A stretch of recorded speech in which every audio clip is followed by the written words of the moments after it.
Ito talaga yung parte ng buhay mag-asawa na minsan talaga kinaiinisan at talagang ayaw na ayaw ko. Pero dahil ako ay isang asawa ng kalbo, eto ngayon ang aking nagiging obligasyon, guys. Akalain mo baga namang nagpaalam sa akin makikipag-inuman ang Kuya Litong kalbo? Ang nangyari, guys, eto. Umalis ng matino, dumating ng walang katino-tino. So, ano pa nga baga, guys, ang gagawin ko? Kundi asikasuhin at linisin. Kasi baga naman, guys, sino baga naman ang magugusto na magkaroon ka ng katabi na ikaw ay bagong ligo, pagkatapos ang magiging katabi mo ay amoy ewan. Kaya talagang hindi talaga ako pumapaya, guys. Sakada na lamang malalasing si Kuya Lito at gabi, at katulad ng sitwasyon na ganito, hindi talaga pwede, guys, na siya ay palilipasin ko na ang magdamag na siya ay hindi linisin. Pero talaga, guys, sa totoo lang, hirap na hirap ako diyan kasi nga naman napakabigat ni Kuya Lito, guys.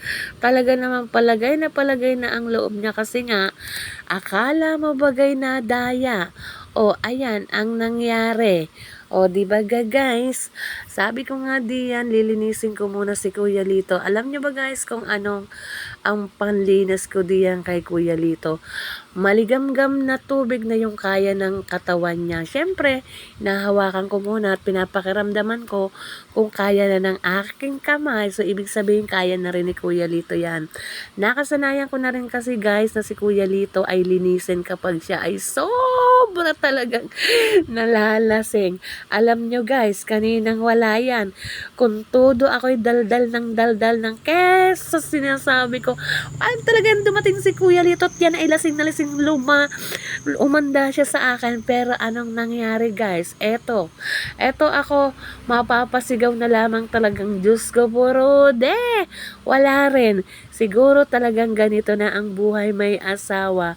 Kapag talaga naman siguro mahal mo ang isang tao, kahit ano pa ang ginagawa niya. Ani Kuya Lito, pag meron diyang nag-alok ng inom, ay kahit ang asawa ay limot. At eto na nga, guys, ang sinasabi ko sa inyo, hanggang kasulok-sulukan ng katawan ni Kuya Lito ay talaga namang mapapaglamangan ko siya diyan ngayon. O ayan, kahit lasing, pinipigilan ng aking kamay. Siyempre, nasa parte na ako ng kanyang kamunduhan.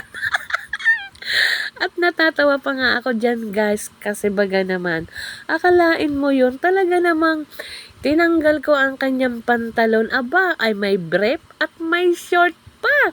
O, diba, guys? O, censored yan. Tatakpan ko na lamang. Malayo naman, hindi niyo yan makikita. Pero ako talaga, kitang-kita ko ang buwan at ang mundo, pati ang mga bolang kristal. So, anyway, guys, ayan, kandapunas na nga ako diyan. At humanda ka sa akin bukas na lamang, Kuya Lito. Remind ko lamang sa mga mag-asawa na kapag ang inyong asawa ay lasing na at uuwi sa inyong bahay, huwag nyo na po silang aawayin kasi panigurado hindi na kayo mananalo diyan. At kataasan niyan ay mag-away kayo at mapunta sa hindi maganda ang inyong pagtatalo. So anyway, guys, that's it for today's video. Kung nagustuhan nyo ang video na to, please don't forget to like, comment, and share. Bye, guys! See you on my next vlog. Happy weekend, everyone!